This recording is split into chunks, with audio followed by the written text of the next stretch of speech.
finally actually got a win.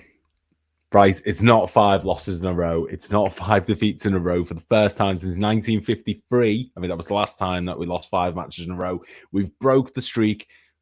No more losses, a win. And you know what? Let's just preface this, get out of the way. Let's not get carried away with everything. All right, we beat Frankfurt, brilliant. But it's a side that have really struggled this season. It's a side who've conceded 4 against Mönchengladbach, 4 against Union Berlin, 5 against Atletico Madrid, 3 against Bayern Munich. Let's not pretend like this was an amazing team that we beat, but what a result for us. That is the perfect performance to respond to after all the losses, after Palace, after Chelsea, after Galatasaray, after United last Sunday. That is the perfect way to respond. And you know what? It's because we didn't do anything that we've been doing so far this season. Our first instinct was to attack. Our first thought was to get the ball in behind. The passing was positive. The movement was positive. Our first instinct, rather than how can we keep possession and how can we pass the ball around the back and how can we slowly build this up, our first thought was there is space there. Let's exploit it. Let's have a go. And we had an amazing display at points in that second half in particular of the attacking football that we saw so many times last season. And there's a myriad of reasons for it. And we're going to go through it today. Welcome to Anfield Index. If you haven't already, make sure to get like and subscribe. This is Late Night Live. And obviously, we've just watched Liverpool, I think, dominate is fair to say. And that's the first time I can say all season that's a win where it felt like we deserved the win. It wasn't a late comeback. It wasn't a game where we looked good in the first half and got absolutely battered in the second half like we did against Everton. It wasn't a loss. It wasn't a deserving loss. It was a win where we deserved the win because we played brilliant attacking football. Is the reasons for that? Absolutely. Is the negatives to take from this match? Absolutely. But as a whole, as a result, this is probably the best way we could have responded other than keeping a clean sheet. But, you know, small steps, baby steps. Stephen Dorr says, great result from Liverpool tonight.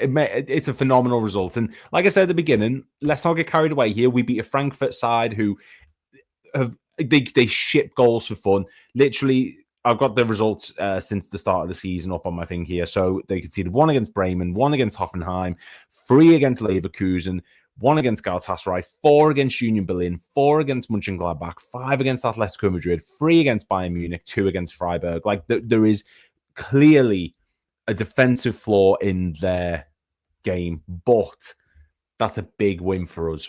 A lot of players can take positivity from that performance, in particular that midfield three of Curtis Jones, Dominic Szoboszlai, and Florian Wirtz, who today looked like the player that we signed from Bayer Leverkusen. The way that he moved today, his position and his movement off the ball, on the ball, his defensive work, every single time he got the ball, his first thought was, how can I get this behind to people? His passing was positive. His movement was positive. He looked like the Florian Wirtz who could carry this team forward. And he got 2 assists today. Should have had a goal in the dying moments, but Salah decided, as my fiance described it, he got FOMO. He wanted to score, didn't. Should have squared it to Wirtz and just didn't do it. But 2 performances, 2 assists from Florian Wirtz to add to this. Said they will win after the gag show. Looks like we were good all along. Wouldn't go that far, but look, this is a positive step in the right direction. Really, really, we just look like a fluid attacking team again. And that's been the big issue this season for Liverpool. Has been the first thought has always been, right, how can we keep possession? How can we maintain the ball? How can we dictate the tempo? And when nothing's happening, when there's no one running behind, when there's no space to exploit, just cross it in and just hope for the best. And it doesn't work. At points this season, it has. At other times, it just hasn't. The majority of the time, it has not worked. When we've had our best moments, it's been when we've been running into space, when we've had areas of the pitch to exploit. And today, against this Frankfurt team who gave us so much space defensively to work with, we look like a different team. And it's so important that we address the elephant in the room, that a reason we looked so fluent going forward is because there was no Mo Salah on the pitch. Now, Look, I love Mo Salah so much. He is in our Mount Rushmore. Take away what you think about his performances this season. Say what you want about how bad he's been, and he has been really poor this season. I think that's his 8th game in a row without a goal. That's his longest ever streak at Liverpool. The last goal he scored was the penalty against Burnley, and that was match day 4 for us this season. Like, there is no denying he's in bad form, but he's not contributing anything else. If he was creatively providing for us, if he was creating space, if he was working, if there was something about him that was coordinating with the rest of the team, that was syncing up with the likes of Isak, and because he was suffering, he was getting the best out of Ekitike, then we would all sort of be accepting of it. Not to the extent where we could go, right, justify him starting game in, game out, but we could be like, okay, he's poor for this reason. This is why he's struggling. There's been no excuse for it. And today, Ekitike, Isak, Gakpo, Chiesa, when he came on, there was fluidity. There was so much attacking threat. The lads looked like they were looking for space. They were looking for ways to get in behind Frankfurt. And that's the best thing you can say, is for the first time this season, arguably, we were positive in our approach. We wanted to get the ball in behind. We wanted to find runners in behind on the back line. We were looking for players out wide who had space. We had so much creativity in us today. And that's the key word, is creativity. We were so creatively stifled for the first, how many matches have been this season now? 10, 11, 12 matches, however many it's been this season. And this was the game where we just, as soon as there was space to work with, we looked brilliant. So I'm going to share the screen and we're going to sort of present the stats, the overall sort of thoughts on the starting lineup. So that the starting lineup, look, we were expecting changes. I think that's pretty much been established. We were all sort of looking at this and thinking, right, things have got to change for Liverpool today. We can't stick with the same starting 11. Dropping Salah, I think, was in pretty much everyone's itinerary for this match. This was, everyone said, Mo needs dropping. We did it against Galatasaray. He did it against, Galatasaray dropped him for that match. Frimpong played on right wing, but today we didn't do that. And look at the formation that we played, 4-4-2. And we have been saying for so long, something's got to change. The 4-2-3-1 isn't working. 4-3-3, however you want to spin it. This 4-2-2-2 that we operate in doesn't work. This today allowed us to get the best out of Ekitike, the best out of Florian Wirtz. That is Florian Wirtz's best performance of the season, bar none. Dominic Szoboszlai was superb today. Cody Gakpo had a great game. And it's because we changed things up in a way that suits the team, not in a way that suits an individual player like Mo, where it feels like we were sticking to the same system because we know we can come up with a goal every now and then. But today was about, how can the team perform? How can we get the best out of Wirtz? How can we get the best out of Szoboszlai, Curtis Jones, Ekitike? Maybe not Isak. Again, more struggles from him. Should he have scored with that ball over the top? Who knows? But we can come to that shortly. Chiesa was great. Says one comment, Isak must do better at the pitch. Absolutely. Don't be getting carried away with this win. It means nothing. No, it doesn't mean nothing. Look, we can't be getting carried away with it. We beat a lackluster Frankfurt team who I can't even tell you where they are in the table at the moment. Let me just have a look where Frankfurt are at the moment in the Bundesliga. Eintracht Frankfurt, Bundesliga table. So currently, Eintracht Frankfurt is 7th. They've conceded 18 goals and scored 19, and they've won 1 in the last 5 games. So let's not get carried away with the opposition. But in terms of what we saw, the team saw there was a weakness there and they exploited it. And that's been a big, big issue this season. Is it feels like everyone is so tactically set in their ways that if plan A doesn't work, there is no plan B. Areas of the pitch of opposition teams where we can see, right, there's a weakness there. Do this and you'll get through on goal. Do this more often. Do this. Don't do this. Liverpool haven't done that. It's been keep possession, cross the ball in. When it doesn't work, well, it is what it is.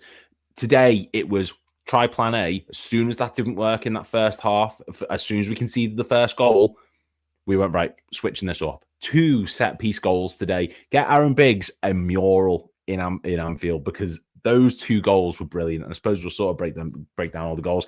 So, yeah, the one we concede from Christensen, it's more of that stationary defending from everyone. Canate, 2 square on for his man. And there's a brilliant picture. I will try and find this picture from that was put in the Red Room group with me and the guys, because someone sums it up perfectly. I think it's Mo. Yes, got it here. So let me just sort of show that. I can't really. There we go. No, that's not really working, but I'll get it up shortly. But there's so much space in midfield for them to just run into. And that's a big, big problem. When Frankfurt are on the attack, there is no one aware of who's around them. Everyone's just odds and evens, just running all over the place. Canate square onto his man. It's so easy for them to get in behind. And that's been the big, big issue. For us in that first half and most of the season, it feels as though work it from the back. Switch a play side to side, try and find space to exploit. Doesn't work, cross it into the box, hope for the best. And then as soon as the opposition gets the ball, it's 2 free passes through the middle and they're through at goal against Van Dijk and Canate in a sort of 3-on-2 situation. And that happened again today. We changed that as things went on and things looked more positive going forward. There was, of course, the injury to Frimpong. Now, it's a second hamstring injury, I think, since arriving at us. I think his first injury was a hamstring. He went off, but what a positive impact that made. Conor Bradley in that performance today that's the Conor Bradley that I expect to see. I think we all expected to see from Conor Bradley. That was a brilliant, brilliant match from him. Let me just get his actual stats up for you. So, 1 block shot, 3 recoveries, won 1 of his 3 ground duels. He was fouled once as well. Let me just see if I can get his shooting stats as well, because he almost, of course, scored that header that he got in the later minutes. 2 shots at goal, 2 shots on target. He hit the woodwork, created 1 big chance. Conor Bradley looked brilliant when he came on. He was aggressive, tenacious. He won the ball back. When he went forward, he was positive with it. And again, I just keep going back through the same key words, but positivity, that is the big thing for us today. We were positive in how we approached this match, and Conor Bradley was such a. It was refreshing to see him in that mindset, which, throughout a lot of this season, him and Frimpong, it just hasn't felt like their aim was to get forward. Frimpong would do it, but he was doing it poorly. Bradley just didn't feel like he had that in him. Today, he saw space to work with, and he exploited it well. Dom and Curtis completed 227 successful passes between them. It tells you all you need to know, because we'll sort of break down each player. Frimpong, of course, the injury. Look, he wasn't on the pitch long, if I've got this right. So he was on the pitch for 19 minutes, Jeremy Frimpong.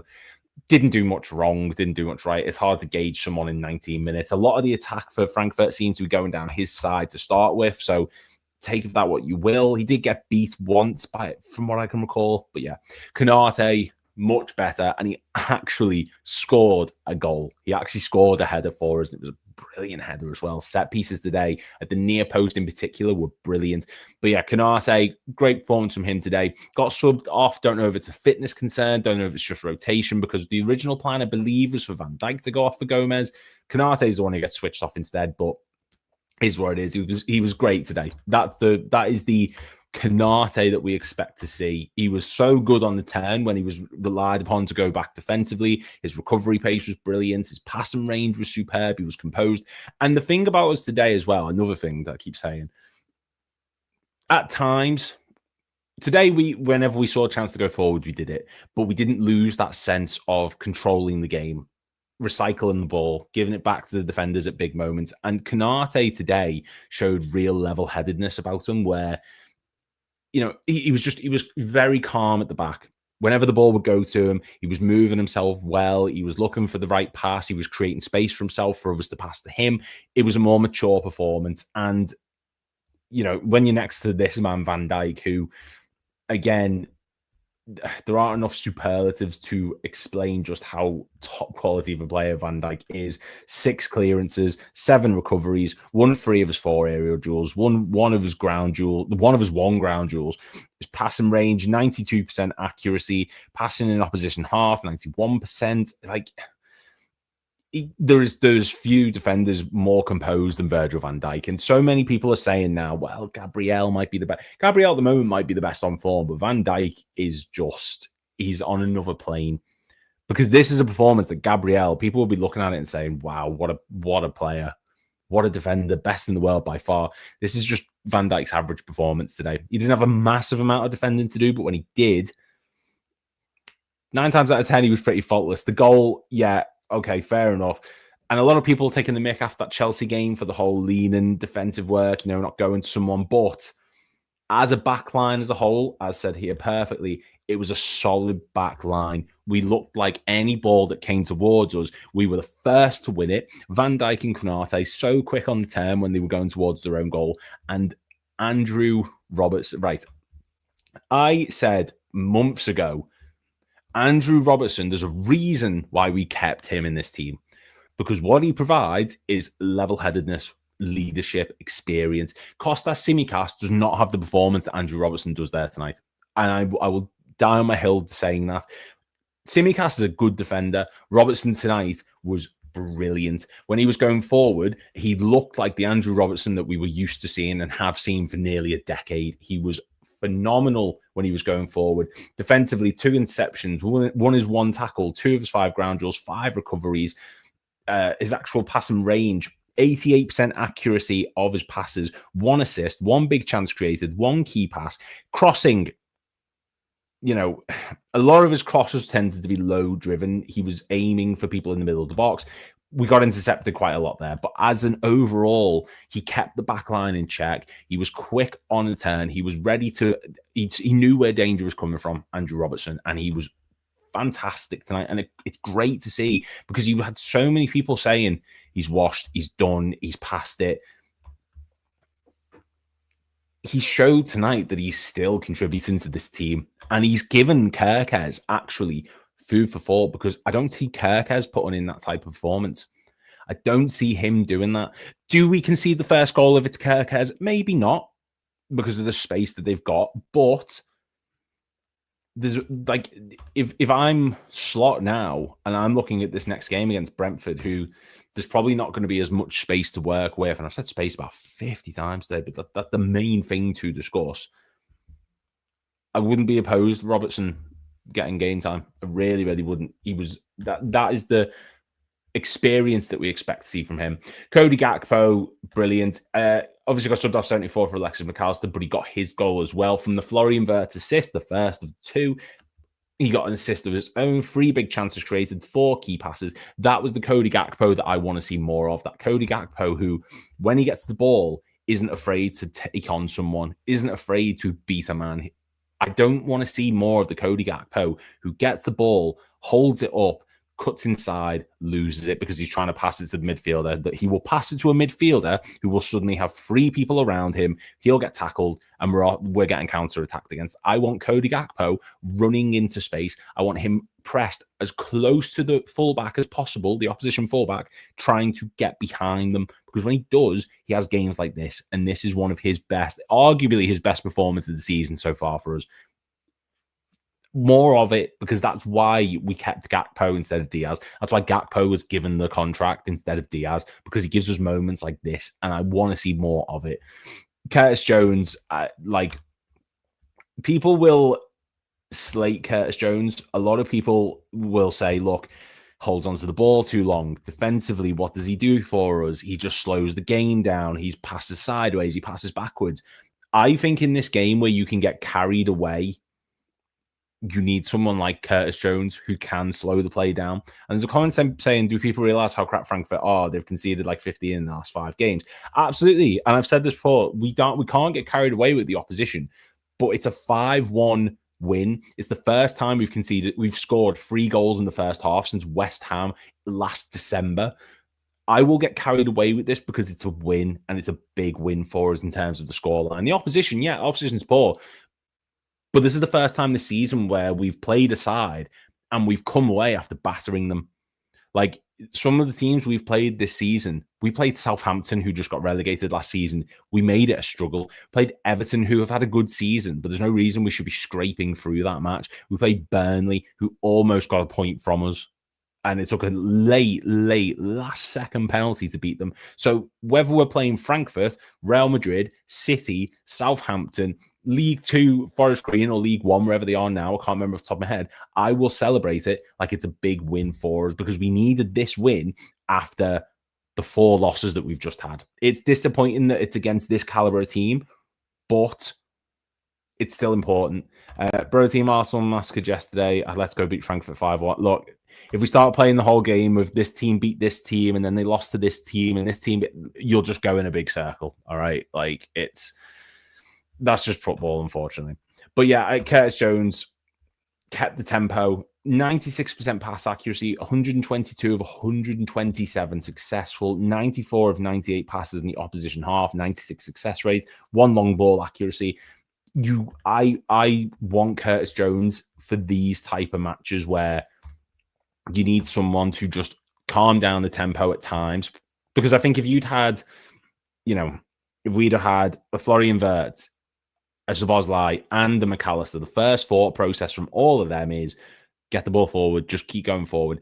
Jones was very positive in his approach today in terms of the way that he was passing it off to people. 1-touch passing was a big, big thing today, but they were all towards the Frankfurt goal. Jones would slow the play down at times and keep it to the defenders. He'd recycle the ball, and you want that in times where, because they were good on the counter-attack in that first half in particular, someone who will break it up and be ready to win the ball back. He was playing the Ryan Gravenberch role. He would pass and move, and as soon as he moved into space, someone would find him and he would give it to Konate or Van Dijk. When he needed to go forward and be aggressive and attack, he'd do it. But when we needed the play to calm down, when we needed to just take a breather, he was also the man to do it. And that's what I want him in this team for. I want that calm nature from him. Dominic Szoboszlai, look, at this point, Dominic Szoboszlai speaks for himself. This is his renaissance season. He had that small patch under Klopp in his first season. Last season, he had glimpses. The City game in particular was a really good one. Arsenal, when he came on at the Emirates, great performances. But then he slowed down. He became... The narrative going into this season was Wirtz is going to be the number 10. How's Szoboszlai going to get into the team? Because he's probably going to rotate around him. Dominic Szoboszlai, and I would argue Curtis Jones at this point, have made themselves indispensable to this middle team, into this midfield. Dropping either of them just feels like a big mistake. Szoboszlai, he's showcased time and time again. He's matured. He's become a leader in the team. There was a period of time where Trent did it. Robbo went through that spell. So many players in this Liverpool team go through that season, that summer, where they come into the new season and they just feel as though they're a different person. They've got a maturity about them. They just feel like they're more ready for the fight. And Szoboszlai has looked at this season. He's played right back. He's played defensive midfielder at points, if you want to go that way, like a number 6. He's played number 8, number 10. Anywhere you stick him, he's integral to the way that this team moves. The pass and move of him and the ball movement between him, Jones, and Wirtz, every single time the ball went into that midfield, they were ready to get on it and get on the Frankfurt player. And they did brilliant with doing that. As overall, like his passing stats, 95% accuracy of his passes. If the screen wants to do it, that'd be great. 92 passes in the opposition half, 100 passes in his own half, 100%. 5 of his 6 long balls were accurate. His actual dribbling stats, successful dribbles, 2 of 2, 122 touches, did lose possession 7 times, but because of the amount that he's on the ball, I expect that. Shots on target, total shots 2. The goal he scored as well, long distance, low driven shot. Like, his finishing has always been there. We saw Leicester in that first season. We had him. Aston Villa. He's got a finish on him. He's the player of any of the midfielders I want running onto the edge of the box to get the ball to him to find the back of the net. It's his trademark at this point. It's Coutinho cutting onto his right and bending it in. It's that level of, what Dominic Szoboszlai is going to do. He can take a shot from distance. There's no disputing that. He's the midfielder I want running onto the ball if it has to go into the middle. I don't want him already at the edge of the box, getting the ball while he's stationary and then scrambling to find someone to pass to. I want Dominic Szoboszlai moving at all times. I want him moving onto the ball. I want him running into space. I want him he at no point should you be giving the ball to a still Dominic Szoboszlai unless you're controlling the tempo of the match. If you're trying to make things happen, that's how Szoboszlai gets his goals, and this today proved it. Wirtz, best game by a mile, by an absolute mile. Like, he looked like he was having the time of his life. 89% accurate passes, 87% passes in the opposition half, 91 in his own half, 100% of his long balls, 4 key passes, 2 key big chances created, 2 assists. I want that from Florian Wirtz. That is his best match, bar none. And he looked like he was told by Slot, right, go where you want. There's no 10 in this match. There's no number 10. We're playing 4-4-2. Go where you want. If you want to go back and defend, do it. If you want to come onto the left-hand side, which he did a lot of, if I can find the heat map, that'd be brilliant. Don't know if I can actually find the heat map. Let me just see if I can get it for you.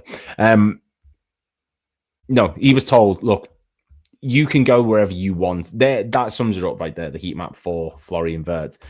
If you want to come deep, win the ball, do it. If you want to go on the left, do it. If you want to go on the right, do it. Central, do what you want. And he had free reign of the pitch to do whatever he pleased today. His passing, give and go, his defensive work in particular. I've always said that Florian Wirtz feels like a type of player who Jurgen Klopp would have loved. He feels like someone who would have been a tailor-made Jurgen Klopp midfielder. His pressing is brilliant. His desire to win the ball back, his technical ability, it's all there. Today was the first match where it felt like there was space to exploit, players running in behind, trying to make a nuisance of themselves for the opposition defense, and Wirtz had people to pass the ball to. And that's been a big problem this season. He's not been great, but when you've got no one looking for space in behind and you've got no one trying to run onto the end of the ball to have a go at goal, and everyone's stationary and no one's making runs, you're not going to get the most out of a creative player. If you stick Kevin De Bruyne in a Burnley team when Sean Dyche was in charge in the relegation season, he is not going to perform the way he does at City when he's got runners, when he's got people trying to get at goal. Florian Wirtz is that type of player now. And now that today we saw when Chiesa, Ekitike, Szoboszlai, when these type of players want the ball to feet because they're running through, that's when you see the best of Florian Wirtz. I would have loved him to have got that late goal. I'm so upset with Salah that he didn't square it, but it is what it is. Isak. Now, there's a big problem, I suppose, with Isak, and that is he isn't providing a lot when he's not got the ball, if that makes sense. Like, there's nothing of him. There is nothing to say about Alexander Isak today. He was a passenger. And I think going into this Brentford game, there needs to be a real discussion over, should Isak get the Salah treatment at the moment? Now, we've only just signed Isak. He's a big money player. We all have belief that he will come good because we pursued him for so long, spent so much money, and we sort of feel like we have to force him in because of this. Ekitike is scoring goals. He scored tonight. He scored against Everton. He scored against Palace in the Community Shield. He scored in a multitude of games, Bournemouth being another one. Did he score against Newcastle? I think he did. Isak scored against Southampton, and then since then, there has been nothing. He doesn't provide anything when he's off the ball. He doesn't do anything with the ball unless he's in the box getting on the end of it. There was one moment where the ball went over the top to him beautifully by, I want to say, Curtis Jones. Doesn't do anything with it.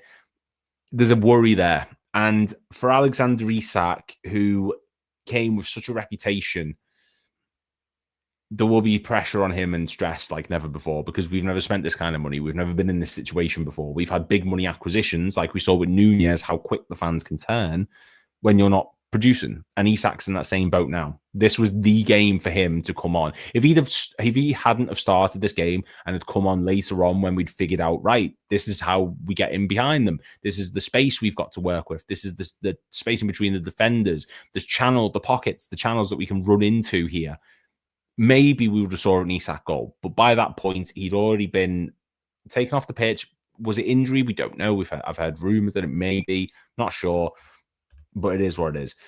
Ekitike, superb. Another big game for him, showcasing why he should be starting. Got the goal. Why can't I remember? Oh, it was the one-on-one, yeah, where he does the Luis Suarez and he literally one touch past the front of the defender and slots it away perfectly. 3 shots, 2 shots on target. Ekitike is contributing to this team in ways that Alexander Isak just isn't. His passing's brilliant. His actual dribbling, his 37 touches. It's just hard to justify picking Isak over Ekitike at the moment. I want to see us win. We want wins. We want to be in a title race. Ekitike is doing that. Isak isn't at the minute, so maybe there needs to be a bit of rotation there. And that's the starting 11. Overall, for them, there were big changes, but they were changes that needed to be made. Who came on? Conor Bradley, fantastic game, best game of the season. Chiesa, direct again.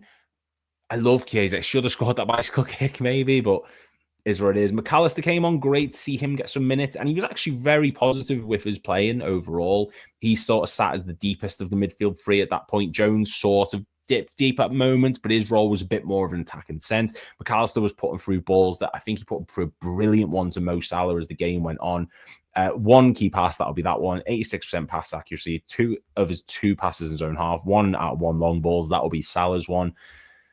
And I suppose we'll end this by touching on Mo Salah. Gomez came on as well. Didn't really do much wrong, but Salah is the big one to sort of speak on, because today there was a very clear game plan. We were positive. It looked like, if you go back to that Ipswich game last season, the first game of the season, which I know was a long time ago, a lot's changed since then, and you had Jota, Diaz, Salah sort of at their best at that point. You could argue, maybe not Jota, but he was contributing to goals in the first part of the season. Brentford, Ipswich. And the first thought was, let's just get forward. Let's be positive. Let's be direct. One touch, through balls, and we were off. We haven't had that this season. This was the game where we did. As soon as Salah came on, the impetus shifted from, right, how can the team get the best out of this, to how can we make sure that Salah gets on the end of things. And he had 2 big chances. One had to square it to Florian Wirtz. There's no argument to it. I don't care if he needs a goal. I don't care what the situation is. Wirtz also needs goals. Square it. And we're 6-1 up. And we're looking at this and we're thinking, right, Salah came on. He got an assist. Look, he contributed. Wirtz got a goal. Brilliant. Instead, we're sat here saying, well, Salah's come on. He's made no impact. If anything, we actually played a bit worse when he came on the pitch. He was selfish, didn't score, and now we're in this situation. And look, football fans are short-memoried, I suppose, in a sense, but Salah's not been performing. You go back 12 months ago and you say to someone, right, in a year's time, there's going to be debates over whether Salah gets dropped or not. But if you go at the end of last season, his last 9 games, 2 goals, 1 assist. This season, he started off great against Bournemouth, got the goal, got the assist. Newcastle got the assist. Arsenal didn't get anything. Burnley got the penalty, and Atletico Madrid. And that's it. There's not been any sort of upswing in form from him. There's been no signs of him doing anything. He's not even getting through on goal. He gets the ball, cuts inside, tries to pass it off to someone, tries to run in behind, gets man marked, ball goes out, or he gets the ball and skies it. And there needs to be a real discussion over, do you prioritize him or do you prioritize what's best for everyone else around him? And at the moment, Chiesa should be getting minutes there. I would be playing the system that we play today if Ekitike gets game time out there. Not every match, because you need to mix things up. But if Salah's not contributing to the team as a whole, say if this was Steven Gerrard, for example, and he wasn't performing and he wasn't producing to a level that we thought satisfactory, if this was Luis Suarez, this was Robbie Fowler, if this was Michael Owen, this was any of Liverpool's greatest players in their history, which Salah is, he is top 5, debatably.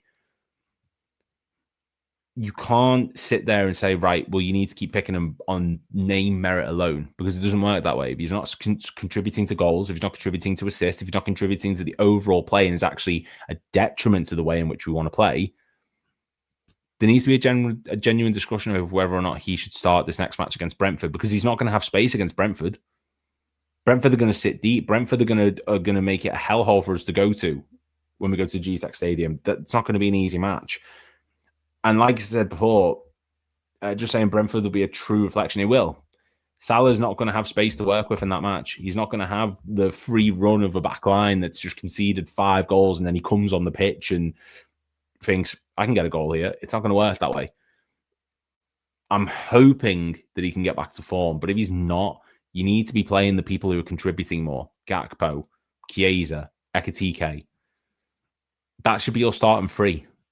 Chiesa on the right, Ekitike, Gakpo, if that's how you want to do it. If you want to go to this 4-4-2 and you want to persist with Isak, fine. Absolutely fine, because he will come good. I'm convinced of it. Salah's in his 30s. He dipped towards the end of last season. When we were getting to AFCON's coming up in a couple of months' time, the worry was, how are we going to cope without Salah? And the big question at the minute is, how are we going to cope with him? And there's a worry there. But overall, 5-1 win. Eintracht Frankfurt have been beaten royally by Liverpool. A first half that just looked like rinse and repeat, the same old, until Ekitike's goal. Then Van Dijk's header, Konate's header. Aaron Briggs is getting a mural. I'm calling it now. We then have a fourth goal coming from Cody Gakpo. And then we also get Dominic Szoboszlai's fifth wonderful goal. We've beaten Eintracht Frankfurt 5-1. The Champions League campaign's back on track. But more importantly, the season could be back on track. That's a big win after 4 losses in a row, 4 massive losses. The first time we've lost 4 matches in a row since the Brendan Rodgers era in 2014. That god-awful 2014-15 season. That is the first time we've lost 4 matches since then. If we'd have lost this match tonight, it would have been the first time since 1953 that we've lost 5 matches in a row. Awful, but we've managed to overcome it, and we've beaten Frankfurt. Big win for us. Massive win for Liverpool. Let me know what you think in the comments down below. Make sure you subscribe to Anfield Index. Check out It Was Always Liverpool.com. Plenty of stuff on the Substack here, but it's all going to be in the description down below, so make sure you get involved there. And yeah, massive win for Liverpool. Happy is the best way to say it.